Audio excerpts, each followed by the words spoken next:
Looking for something more? New River Community College can help you find it, whether you're just getting started or starting over. I wanted something more for my future, and New River Community College gave me that chance.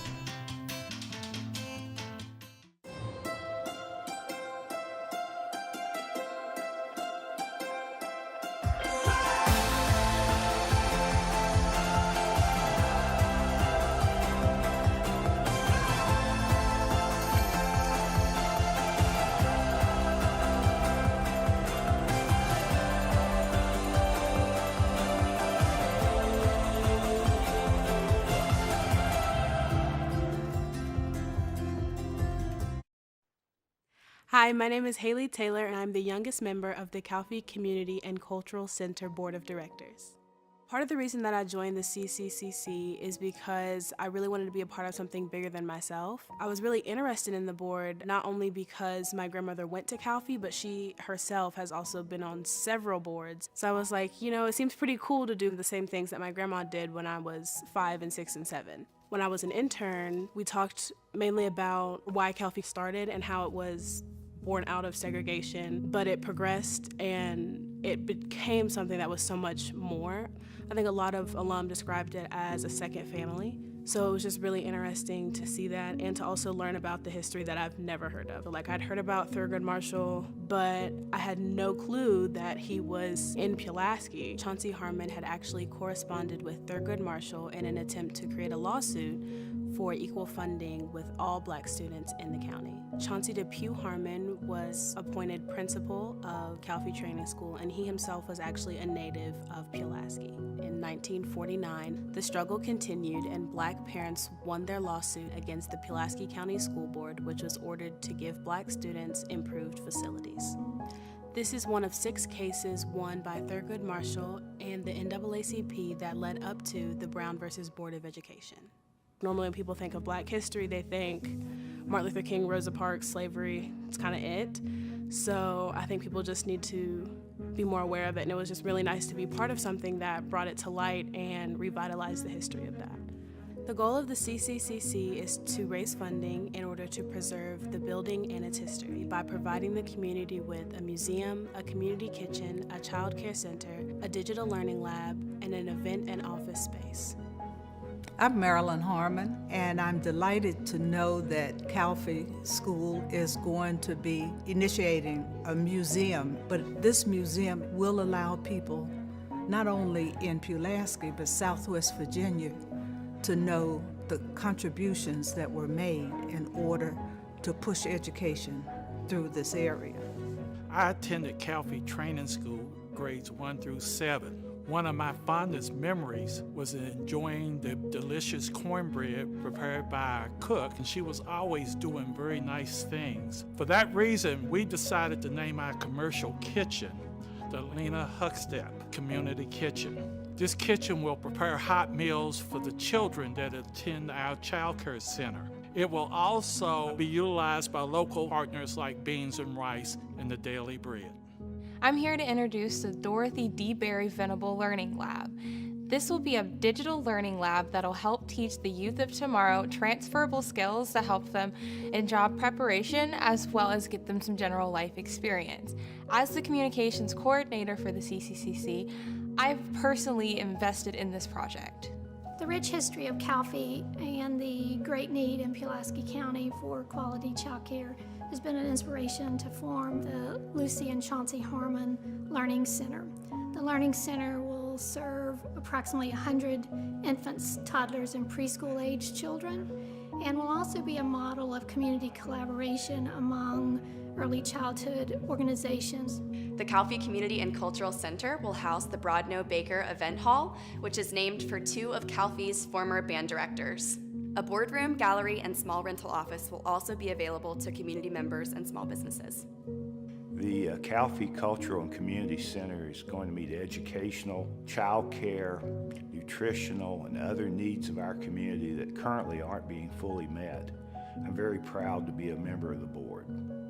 Hearing Dr. Harmon teach me the history of this school, and it's not just Pulaski history, it's national history. that I did not know, and neither did anyone else in my circle or in our schools or anywhere. So it's such an important story, and it needs to be told. I think how we understand history shapes how we believe and act in the present. And so I think it's important that we work to help all of our community members and neighbors understand this history. I wish that my teachers knew to tell me that these men had a connection to Pulaski County. And I hope in the future that second graders will be able to go to the Calfee Training School Museum to learn about these things and more. I'm also very excited about the daycare center that's going to be in operation for the community to be able to come to. So I'm looking forward and been a very big part of this school and can't wait to see it open. Thank you so much for your time. If you would like to help us make this dream a reality, please contact us to find out more ways that you can contribute.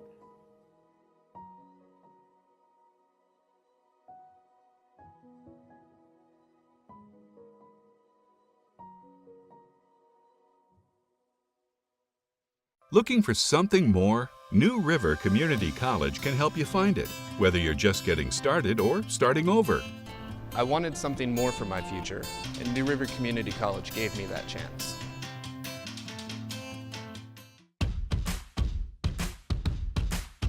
G3 Assistance through Virginia's community colleges is your pathway to a new future. Students living in Virginia who qualify for state financial aid with a family income that's less than $100,000 qualify for funding. G3 is available for select programs in 5 of Virginia's most in-demand industries.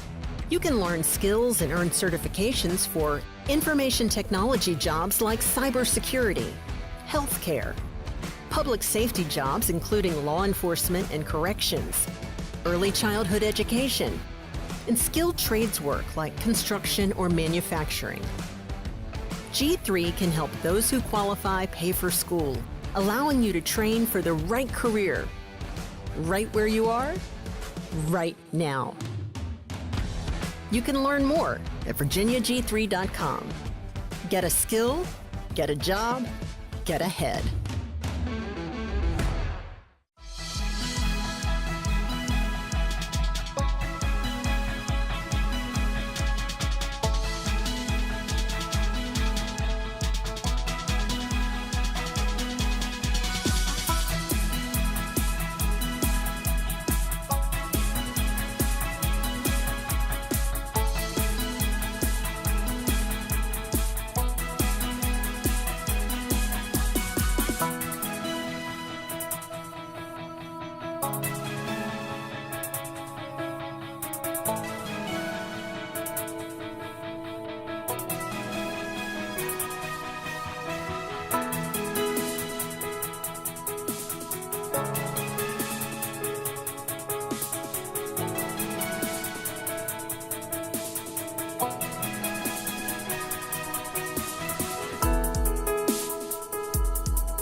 Looking for something more? New River Community College can help you find it, whether you're just getting started or starting over.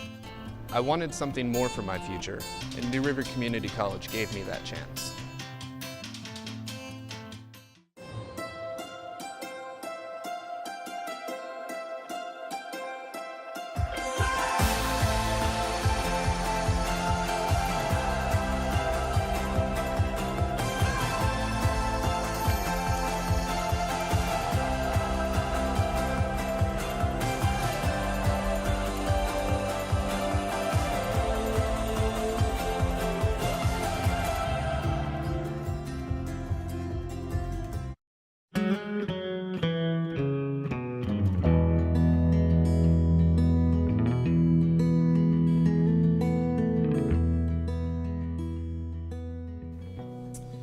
My name is Ben Campbell. I'm a professor here at New River Community College. This is my 13th year teaching at New River. I hail from southern West Virginia in the Greenbrier Valley, where my family has lived for several generations. I grew up atop a place called Soul Mountain, which is the divide between Greenbrier and Fayette County, and that's about 2.5 hours from the New River Valley, where I teach now. My mother's side of the family came directly after the Civil War, when my great-grandfather who fought for the Confederacy was basically exiled from his community. And then my father's side of the family comes from the mountains of Amherst and Bedford County. So I'm a first-generation college graduate. My family on both sides have been working class Appalachians for a long time. My father was a sawmill worker. My grandfather was a coal miner. And so working class blood runs through our veins rather thickly. So maybe then just go ahead and share a poem. Yeah. Okay. Yeah. So I am the author of Darker Steel, which is a collection of poems that was written about my grandfather. Most of it's cathartic in the sense that I needed to speak to the great loss that his void in my life created. But also it's a celebration of his life, what he stood for, and the archetype of the type of man that he was. The first poem I'm going to share with you is titled Panoramic Picture. And to give you a little bit of a background about this particular poem, throughout the 20th century, there was a man from Blacksburg, Virginia, actually, named Rufus Ribble, who traveled through southern West Virginia and would take pictures of the coal camps or the people that lived in the coal camps or the coal miners themselves, and oftentimes they would take an entire shift of workers from the mines and place them in front of the mines, and he would take a panoramic picture. The technology at the time required then that the picture begin on one end and the camera would move slowly until it got all the way over to the other end where the last man was standing. Almost every miner that I can remember growing up had one of these photos in their house. It was usually when you first walk through the house in the coal company area that you would encounter the picture in the front room. But my grandfather always kept his in his bedroom. And as a child, when I'd follow my grandmother in there while I was staying with him, she'd be folding laundry or whatever the case might be, I would look up and see that picture on the wall, and I'd always try to look for my grandfather amongst all the men. And there were probably 100 and some men in that particular photo that he was in. And it was a sort of challenge. And so on the back of the collection, there's a memorial which contains his name. And even still to this day, I like to look at that slab of rock that has all the names of the local coal miners and go through and try to search for his name in the same way that as a child I was looking for his picture in that panoramic picture. The most interesting thing about that particular picture of his, though, was the fact that there was a gentleman on one side that was on the other side as well. And so what he had done, I believe, was that particular miner had been there when the camera was moving, took off running behind all the other men, and then got over on the other side and stood there. And so he was like a bookend on both sides of the particular picture. When I think about a panoramic picture, obviously you think you've got the whole picture, but oftentimes you don't. And one of the things that I found interesting about writing this particular poem was I came to realize I didn't know my grandfather fully as a man.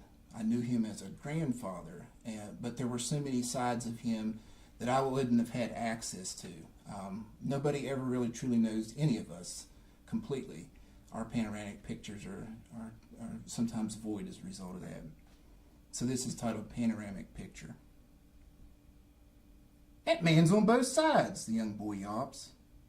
The same gaunt man propping up the photo's ends like a slouched and crooked pillar. Must be voodoo picture magic. Black and white voodoo, but way a west by God. But of all them dirtied up men posing still beyond the hole, how's come he should get both ends? What makes him a better miner than the feller centered left, the short and indiscreet one, proud man whose room photo adorns over stacked of hand-stitched quilts? Why not him as company bookends? Touch here the dip in bed where he passes nightly worry, the threat of suffocation like a hill above his head. Hear the take a ticking clock on the metage of lost life, 36 years as stand in statue. Breathe scent of dime store ointment as it floats like soot on air. And look long upon dark room, this plain and simple room, an incomplete picture of the man who made it whole. And tell me straight-faced fully, why not him to get the honor he so outwardly deserves? So, a lot of people wouldn't have realized just how difficult it was to be a coal miner in that time. Not only the physical toil that it took on you, but the mental toil, because society wasn't quite as advanced as it is now. There weren't $1 million life insurance policies for a coal miner to purchase. My grandfather had 5 kids, and he often worried, what happens if I get buried in the mines? Where will I get money? Who will take care of my kids? What will happen to them? And so he spent most of his life awake, because he was either awake in the mines or he was awake in bed worrying about being in the mines. And so even at an old age, he was unable to really shed that, which I felt bad for him about, because the poor man just couldn't sleep to save his life.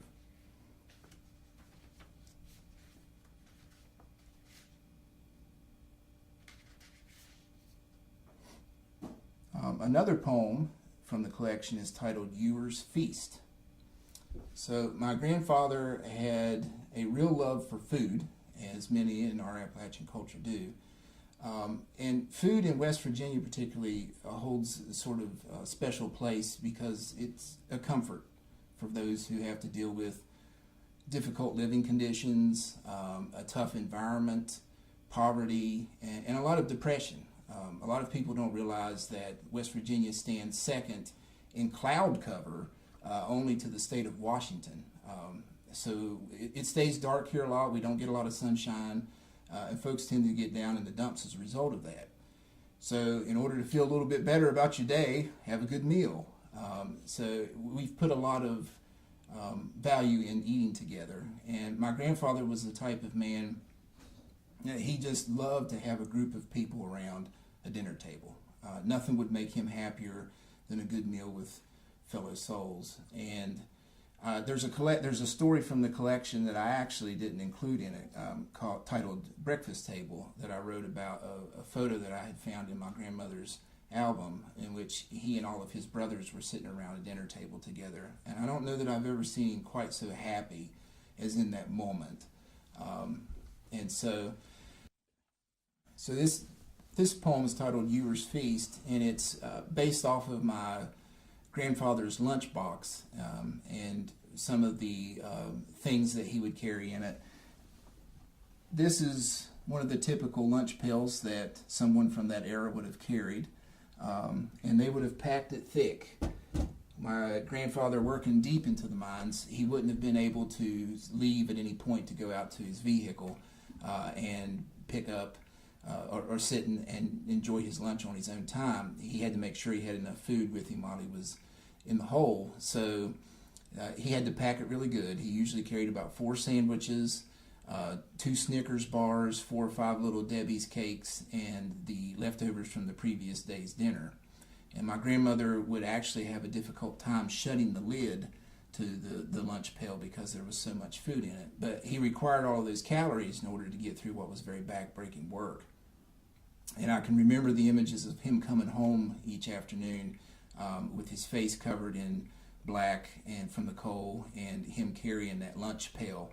And it was covered in all of these stickers that he used as a sort of expression of who he was. And he was a very quiet, meek man, but you think also in that time that the coal miner was a very voiceless individual. They didn't really have a platform for expressing themselves. And I think that lunch pail was his way of expressing himself with all of the emblems. But I do recall that there was a day in which I was fiddling with one of the emblems on the lunch pail and thinking about my own path as a young man. And of course, when you're young, you want to follow your heroes on their journey in life. And my grandfather was a hero to me. And so I had given a lot of thought about, well, when I become a miner, it was not, well, what if I become a miner, but when I become a miner like him, what will I put in my lunchbox? What will my lunchbox look like? And a very hard lesson was learned that day, though, when my grandfather made it clear that that wasn't really the path that he wanted me to follow. It's ironic because we in coal country think of our coal miners in a very high regard, but I have never met a coal miner who actually urged his son or grandson to follow him into the mines. It's very, very hard work. And so this poem is titled Ewer's Feast. Entrapped in cast iron haze of cold and toppled taters, by kitchen counter lean I thumbed the dented pail, dull metal peeking out amid a cloak of time-worn seals. UMWA, Copenhagen, second home to lifelong work, long tipple up the hill meeting slant of ridgeline crest, deep mine set in place to feed a nation's voltage hunger. The clang of doled-out plates rattled space beyond the walls. I traced the crooked row, resting thumb at OSHA label. Black diamond warrior I'm to be, I tug its loosened end, painting face on future bucket through a smudge of dusty dreams, its innards altered layers. Little Debbie's Sunday ham. Across the drawn-in room, he must make my seam of thought, spading rocks of years-long recall for a moment's cornered morsel. He stands at "Y'all come on" to usher us to table, shedding perch on barstool edge to rip the emblem clean. Careful what you touch, he says, then hacks a hardened cough. Some things don't come off. Now go wash yourself for supper. So that was one of those instances as a young man where I came to realize that maybe my path wasn't going to be intertwined with my grandfather's path.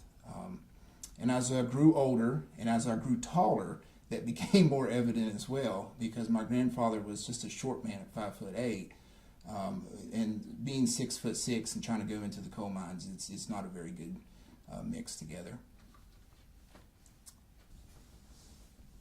So loss is obviously a difficult experience for all of us to go through, and I hadn't had a lot of loss by way of death throughout my life prior to my grandfather's death. I've been very fortunate. My paternal grandfather had passed away when I was the age of 12, but I really hadn't lost anyone else that was really close to me. I'd lost a few friends from high school, but no one that was really as close to me as my grandfather. And so when writing these poems, I had to relive that loss, which of course was difficult, but it also proved to be very helpful to write about them.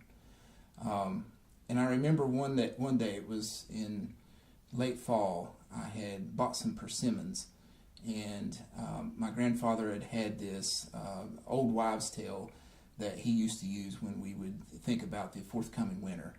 And it pretty much goes that you take a persimmon seed and you cut it in half, and there's going to be a shape inside of the persimmon seed, and that will foretell the upcoming winter. And so if you have a knife, it's going to be a very long, hard winter. If you have the shape of a fork, it's going to be a very breezy one. If you have the shape of a spoon, then it's going to be a pretty mild one. And so I had sliced that persimmon seed thinking about him and that old wives' tale, and then it was very evident that what I already knew was going to be a long winter because of dealing with his loss was going to come to fruition in way of the weather as well. So this is titled Persimmon Seed Sign. These barren hills speak of you. They are weathered, beaten, worn, reversed to infant state by their naked, ordered change. What I would do to restore them, to mend to summer's peak, buoyant life through lush of tree, make green what loss has browned. You looked frail at dusk of death, unlike the man I knew who had shouldered mountain load. I would have given my own April to help you breathe, to move black from tarnished lung, to make all that you then suffered but a bout of locust frost. First change ever since your parting, I slice persimmon seed in palm, searching halves for folktale sign, that gauge of trusted forecast by the seers of your day. Fork shape revealed makes for brush of breezy season, knife conclusive sign of a sharp and dragging wind. It grows cold here now, the threat of winter looming, a long for darkened era that may never cease to cut.